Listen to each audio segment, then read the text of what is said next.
మనం సింధు నాగరికత అనగానే మనం గుర్తుపెట్టుకోవాల్సిన నగరం హరప్పా పట్టణం. ఈ హరప్పా పట్టణం అనేది రావి నది ఒడ్డున ఉంది.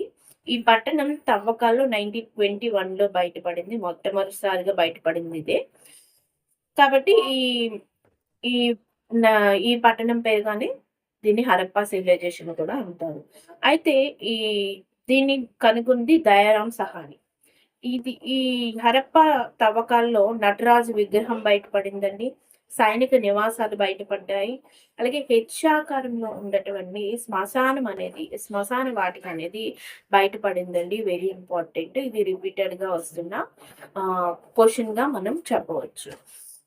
నెక్స్ట్ ఇక్కడ గుర్తుపెట్టుకోవాల్సిందేంటంటే, ఈ హరప్పా అనే పట్టణం కోసం ఋగ్వేదంలో కూడా ఆహ్, మెన్షన్ చేసుంది. దీన్నే హరిప్రియ అని కూడా అంటారు.